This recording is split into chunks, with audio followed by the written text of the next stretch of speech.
సిన్నాడా గొర్రెలన్నింటినీ మలేసావట్రా ఎందులో అట్లా మునుగుతుంటారు. ఆ కాలంలో ఎట్లా ఉండేవాళ్ళము, అంత పనిచేసేవాళ్ళము. అవునవును, నువ్వేం తక్కువ పని చేస్తున్నావు అంటరా. మూడు పూటలు 3 కుంభాలు మేస్తున్నావు. వాగి వాగి వాటిని అరిగించేలా ఏంటి పనులు. వాగడం కూడా ఒక పెద్ద కలరా. అయినా నీలాగా మాటి మాటికి మధ్య ఒక పూట సత్తు తీసుకోవడం నాకు రాదులేరా. ఒరే సిన్నోడా, తాత చూడు తాత, వాడు నాకు నత్తి అని ఎగతాళి చేస్తున్నాడు. సిన్నోడా, సినిమా పెద్ద లేదంట్రా. అలా పెట్టు తాత వాడికి గడ్డి. ఆ పంట మీ గోళ నోరు మూసుకు కొర్రేనన్నింటినీ మనేట్రా. అట్టాగే గాని చలి వణికిస్తున్నాయి. మంచి పాట పాడుతా. పాట ఏ పాట పాడమంటావురా? పాట పాడతాం తాత. పాడరా.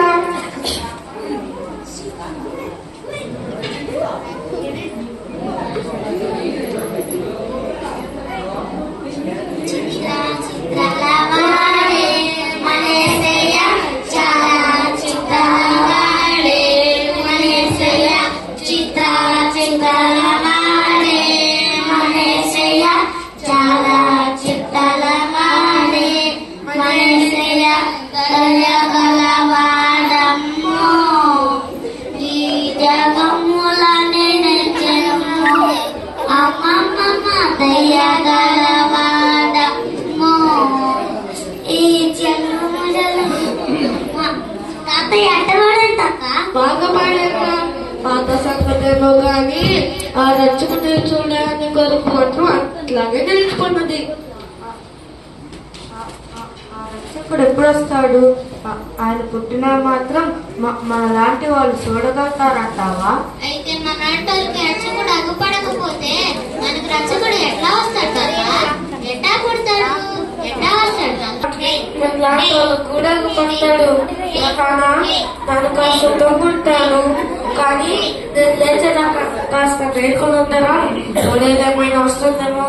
ఏంది మామా? తోడేలా తోడేలా దావీదు సింహాన్ని చీల్చినట్టు చీల్చేయము. ఒరే సిన్నోడా, తోడేలంటే గుర్తొచ్చింది. ఒకసారి ఏమైందంటే నేను ఒక్కనే అడవిలోకి పోతున్నా. ఉన్నట్టుండి పెద్ద శబ్దం వచ్చిందిరా. వెనక్కి తిరిగి చూద్దాను కదా, పెద్ద ఎలుగు బట్టి నా మీద పడింది. అమాత్రం దాన్ని చీల్చి పడేసా. ఎందురా మామా, తాత ఎప్పుడు చెప్తుంటాడే దావీదు కథ, అది నువ్వు మళ్ళీ నాకు చెప్తున్నావా? తాత తాత దడికాసం తాత తొందరగా, తాత తాత దడికాసం తాత తొందరగా. చూడు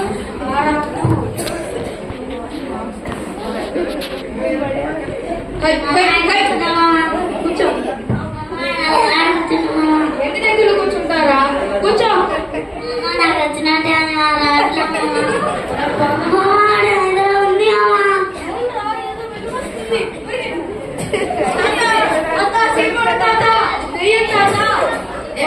ఒరే సిన్నోడా, అటు చూడు ఏదో వెలుగు వస్తుంది.